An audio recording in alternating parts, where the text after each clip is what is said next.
mas agora a gente repercute aqui uma decisão que foi tomada há pouco pelo Supremo Tribunal Federal. O ministro Nunes Marques, do STF, derrubou uma decisão do Tribunal Superior Eleitoral que havia condenado o deputado estadual do Paraná, Fernando Francischini, por suposta divulgação de fake news. Falamos bastante sobre essa decisão aqui e hoje o ministro Nunes Marques derrubou essa decisão do TSE e o deputado está em contato conosco agora, aqui em Os Pingos nos Is. Deputado, boa noite, bem-vindo. Boa noite, Vitor. Boa noite a todos que estão nos acompanhando. Uma questão de justiça. Era uma decisão totalmente fora de contexto das liberdades do nosso país. O impedimento de um parlamentar de usar a sua imunidade para fazer denúncias. Uma mudança de jurisprudência brutal do TSE aplicada retroativamente.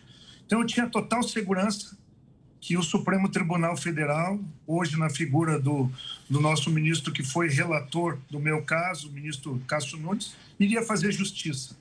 É possível que alguém que fez quase 500 mil de votos, uma votação histórica no meu estado, elegendo uma bancada em função desses votos, tivesse a vontade do eleitor cassada por uma decisão inédita. Nós não temos leis do que é um fake news e quem é que diz o que é fake news ou não é.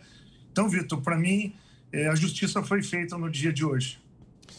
Deputado, vou abrir aqui para as perguntas dos nossos comentaristas. Augusto Nunes, que está lá em Brasília. Boa noite, Augusto. Sua pergunta, por favor. Boa noite, grande Vitor. Boa noite, meu compadre Zé aqui ao lado. Minha querida parceira Ana Paula, meu irmão Guilherme, e boa noite e meus cumprimentos ao deputado. Deputado, eu queria saber, para que os nossos espectadores aí possam festejar devidamente, quando é que se dão as consequências práticas da decisão? O senhor já é deputado, volta a ser, o que é que precisa ser formalizado? Augusto, olha, primeiro cumprimentando a todos na sua figura. O ministro Cássio Nunes, pela minha leitura dos autos, eu também fui pego de surpresa agora à tarde com a decisão final da tarde, já oficiou o Tribunal Superior Eleitoral, o Tribunal Regional Eleitoral, inclusive o presidente da Assembleia Legislativa mandando cumprir. Então, acho que até amanhã, pelo menos, ou até segunda-feira no máximo, já que é uma sexta-feira, eu estou de volta ao mandato de deputado estadual. Para mim, é uma sensação de justiça sendo feita. Eu estava me sentindo muito injustiçado, Augusto. Nunca vi uma decisão judicial como a que o TSE tomou contra mim, sem ter uma legislação definindo o que era fake news, sem ter uma decisão judicial, uma jurisprudência anterior. A segurança jurídica num país democrático, que pressupõe a segurança jurídica das eleições, diz que até para mudar a lei eleitoral tem que ter um prazo que chama anterioridade, 1 ano. E o Supremo já tinha decidido por unanimidade, numa decisão anterior, que qualquer viragem jurisprudencial, quer dizer, um cavalo de pau na jurisprudência, tem que ter 1 ano antes da eleição. O meu caso foi 3 anos depois da eleição, mudar a regra do jogo 3 anos depois do jogo ter terminado. Um vídeo de 10, faltando 10 minutos para o final do prazo, como que tem impacto numa eleição de quase 500 mil de votos? Então, essa sensação de injustiça termina hoje com o restabelecimento do meu mandato, um mandato de uma grande quantidade de eleitores, quase 10% do Estado votou num deputado estadual. Então, para mim, é um orgulho estar de volta e voltar a exercer o mandato com a mesma força e falando as mesmas coisas que eu falava antes, Augusto. Deputado, a pergunta agora é da Ana Paula Henkel. Boa tarde, Ana. Boa noite, deputado. Boa noite, Zé, Fiuza, mestre Augusto Nunes. Boa noite à nossa audiência maravilhosa. Muito obrigada pela presença aqui, deputado. Deputado, o que o senhor traz é muito pertinente, né? O que é fake news e quem define o que é fake news? A deputada federal, por exemplo, a Érica Cocai, ela tuitou essa semana, a semana passada, se eu não me engano, que as eleições de 2018 elas foram fraudadas e nada aconteceu. Nós temos visto aí uma tentativa, inclusive pelo Congresso, com o PL 2630, né, o PL, o partido, o projeto de lei aí da mordaça, das fake news, uma tentativa do próprio Congresso silenciar as pessoas. Gostaria que o senhor falasse um pouco mais sobre esse projeto, mesmo o senhor sendo deputado estadual, porque é um projeto que começa no Congresso e atinge todos nós no Brasil, né, de uma forma muito perigosa, inclusive para questionar a cassação ilegal e imoral como a do senhor, por exemplo. Ana, você tem toda a razão. Quem define o que é fake news? Qual é a posição ideológica de quem foi escolhido? No próprio Supremo Tribunal Federal, nós temos ministros com posições ideológicas diferentes. Um ministro, há alguns anos atrás, deu uma entrevista dizendo que um tal candidato do PT ou o PT tinha milhões guardados para usar na campanha. O outro diz que é nula a condenação dele, ou seja, dependendo do próprio ministro Supremo, nós temos um que diz que aquilo é fake news, outro que diz que é uma verdade absoluta. Nós já temos legislação. Nós temos calúnia, difamação, temos a legislação civil que tira do ar, que indeniza quem foi injustiçado com uma informação falsa. O que estão querendo é colocar uma mordaça nos jornalistas sérios do nosso país, naqueles que não têm controle com verbas de publicidade, mordaça nos deputados que continuam falando porque foram eleitos para representar quem está revoltado com o sistema. É uma mordaça no cidadão comum, quando usam o meu caso para dizer que as redes sociais passam a ser veículos de comunicação para fins de condenação por fake news. E pior ainda, quando se diz que vai prender o cidadão comum que divulgar uma informação. Para mim, fake news é uma informação que você sai num veículo de comunicação e você sabe que ela é evidentemente falsa.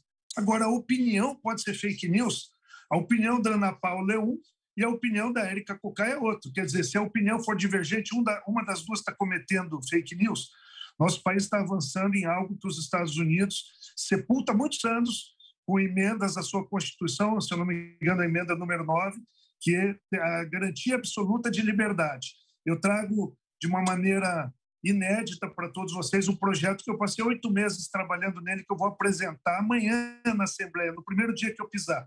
Chama-se PEC da Liberdade. Quero que todos os deputados estaduais do país repliquem. A PEC da Liberdade, ela muda o artigo 1º da Constituição Estadual do Paraná para dizer que a liberdade de imprensa, a liberdade dos meios de comunicação e de redes sociais é absoluta no nosso Estado. Nenhuma decisão judicial ou nenhuma mudança de lei no nosso Estado, já que é na Constituição que nós vamos mudar, pode interferir nessa liberdade de tirar rede social do ar, de censurar determinada posição. Nós já temos leis para isso. Então, estão inventando algo para censurar o cidadão brasileiro. Isso é muito grave. José Maria Trindade, diga, Zé. Salve, deputado Francischini. Você está fazendo falta aqui na Câmara Federal. Deputado, eu tenho uma má vontade danada com o processo de cassação de mandato parlamentar, tanto aqui na Câmara quanto na Justiça, porque o mandato parlamentar, ele é de eleitores, né? São procurações de cidadãos que colocam deputados ou aqui ou na Câmara Estadual. Mas a partir da eleição, ele deixa de ser o deputado dos eleitores e passa a ser um representante do Legislativo, de todos os eleitores, quer queiram ou não. E esse processo, eu tenho a impressão que pegaram o senhor como um estandarte ali para mostrar numa eleição nacional, né, um tipo de força jurídica, e que para amedrontar os outros de usarem as mídias sociais. O senhor, deputado, acredita que nacionalmente esse caso pode se repetir no Tribunal Superior Eleitoral? Seria ali um preparatório para os aliados do presidente Jair Bolsonaro nas eleições? Zé Maria, um dos jornalistas que eu tenho mais respeito, porque estava lá no Congresso Nacional, nas CPIs da Petrobras, no impeachment da Dilma, acompanhou os últimos 8 anos do PT, em que eu acompanhei de perto, participando de todos esses momentos históricos, e viu como foi importante a minha voz naqueles momentos, que eram poucos de oposição. Imagine essa mordaça, essa tentativa de constranger, de ameaçar quem fala, naquele momento em que poucos se levantavam na CPI da Petrobras para botar o dedo na corrupção, nos empresários que corromperam o Congresso e corromperam tantas faces que nós vemos da nossa suposta democracia. E agora que nós temos uma maioria que ocupa, uma maioria conservadora, uma maioria de centro-direita que se posiciona, querem evitar que esses de maioria possam ter posições no parlamento. Você falou muito bem, uma cassação é algo muito sério. A justiça eleitoral ela não entra para fazer punição. Vários advogados eleitorais que conversaram comigo, inclusive está tendo um congresso nacional aqui de direito eleitoral em Curitiba, se posicionaram dizendo que a justiça eleitoral não serve para punir ninguém. Não pode a justiça eleitoral não gostar do posicionamento de alguém e puni-lo. Ela tem que restabelecer o equilíbrio da eleição. Então, se eu cometi um fato grave, um ilícito grave, e isso fez com que eu tivesse uma grande votação e impactou, daí sim, poderemos ter uma cassação. Quer dizer, um meio ilegal que levou a minha eleição. Mas um vídeo faltando 10 minutos para o final da eleição, com o processo eleitoral aberto para ouvir 10 pessoas, no mínimo, que estavam sendo ouvidas que não conseguiam votar naquele momento. Então, não tinha nada de fake news. E outro, como é que vai impactar num mandato que eu estava obtendo de deputado estadual se eu começo o vídeo dizendo estou aqui como deputado federal? Eu estava causando até confusão na cabeça do meu eleitor. Então, eu acho que o ministro Cássio Nunes vai ser seguido por vários ministros do Supremo Tribunal Federal quando houver o julgamento daqui a algum tempo desse meu recurso extraordinário, porque nós não podemos, por casuísmo, por um caso específico, mudar a legislação do nosso país, que nós vivemos numa democracia, e essa democracia pressupõe até a Érica Cocai poder falar. A Érica Cocai falou, acusou que as urnas tiveram fraudes, e eu não vi um movimento. Mas por quê? Porque a Érica Cocai é de um partido diferente do meu, ou do meu posicionamento ideológico? Veja, eu estou aqui dizendo que a Érica Cocai tem o direito dela de falar. Ao contrário do que muitos falaram nesse dia, não, agora a Érica Cocai tem que ser cassada, tem que abrir um procedimento. Eu não acho. A Érica Cocai tem o direito dela de falar o que ela quiser. Ela é parlamentar federal, como eu também era parlamentar, como o Zé Maria, que é um jornalista, o Augusto, a Ana, o Fiuza. Imagina se a gente começar agora a perseguir jornalistas dizendo que eles estão produzindo fake news por opinião. Então, eu acho que a decisão hoje ela restabelece limites para as liberdades de expressão no nosso país, Zé Maria. Você, Fiuza. Boa noite, deputado Francisquini. Voltando um pouco, então, ao objeto, né, que ensejou aí essa cassação absurda, essa denúncia que o senhor fez durante o processo eleitoral, a eleição passada, o senhor está ressalvando que fez aí faltando 10 minutos para terminar a votação. Mas eu pergunto, se o senhor tivesse feito isso no início da votação, qual seria o delito? O senhor não trouxe uma sentença sobre um processo de aferição de urnas. O senhor fez uma denúncia. O senhor trouxe um material factual de um aparente problema. Até gostaria, se o senhor pudesse, reconstituísse um pouco o que o senhor assinalou na época. O senhor fez essa observação sobre o suposto mau funcionamento do sistema. E o senhor publicou este material como um material de utilidade pública, né? O que, aliás, achamos todos que deve ser feito de forma salutar nas próximas eleições o tempo inteiro. Existem os celulares, cada pessoa é uma mídia hoje. Se houver um mau funcionamento de um equipamento, qual é o pecado de se difundir, até para ajudar a justiça eleitoral? Então, eu gostaria só de convidá-lo a reconstituir a sua denúncia, a sua observação na época, para a gente entender onde é que estaria o suposto delito. Fios, eu também estou procurando qual delito eu cometi até hoje. São 8 meses fora do meu mandato. 500 mil de paranaenses perderam seu representante. E eu não entendo até agora o que aconteceu. Um caso que, 3 anos depois da eleição, ou seja, é muito difícil entender uma decisão que foi mais política do que jurídica. Mas eu era o presidente do PSL, o partido do presidente da República, o coordenador da campanha no Estado, responsável pela fiscalização indicado ao TRE no dia da eleição. Então, era mais do que óbvio que eu era o responsável por qualquer denúncia, por qualquer indicativo, pelo jurídico da campanha que indicasse urnas com problema. E eu recebia milhares, não, dezenas de reclamações pelas redes sociais, vídeos que chegavam para vocês também, que nos assistem agora, e para os jornalistas, dizendo, não consigo votar, estou tendo problema. O que eu fiz foi usar um vídeo que eu sempre fiz. Sempre usei forças de expressão, sempre entrei firme no que eu acreditava ser, e eu fiz. E o nosso advogado, que foi o próprio um dos advogados que participou da minha defesa, foi até dos colégios eleitorais, 2 urnas foram retiradas, depois de periciadas, alguns meses depois, a Justiça Eleitoral disse que era mau funcionamento, que eram urnas que estavam com problema de transmissão de dados.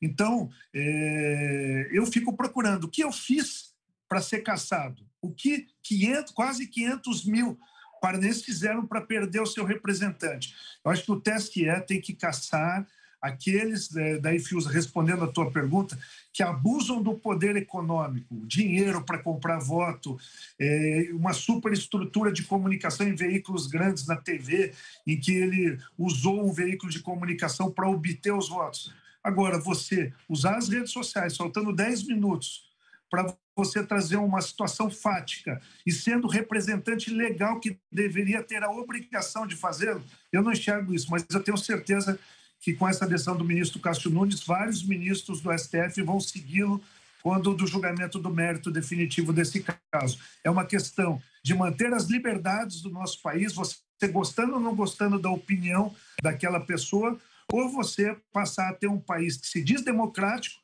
mas toma decisões que amordaçam o cidadão, amordaçam o parlamentar, amordaçam a imprensa. É isso que nós não queremos no nosso país. Ok, ouvimos aqui então o deputado estadual Fernando Francischini, do Paraná, que acaba de ser beneficiado por essa decisão do ministro Nunes Marques, que restabelece o mandato dele. O deputado havia sido condenado por fake news pelo TSE. Tivemos essa decisão de hoje do ministro Nunes Marques e o deputado conversando com exclusividade aqui conosco. A primeira entrevista, né, deputado, do senhor depois dessa decisão, falando em primeira mão aqui para a audiência da Jovem Pan de Os Pingos nos Is. Obrigado, viu, deputado, pela presença. Boa noite. Obrigado, Vitor, e agradecer à Jovem Pan, porque a Jovem Pan é o nosso braço de liberdade de expressão no nosso país. Sem a Jovem Pan sendo inédita sempre, nós teríamos poucas oportunidades de trazer opiniões livres, e é isso que a gente gosta e assiste a Jovem Pan. Muito obrigado, boa noite a todos.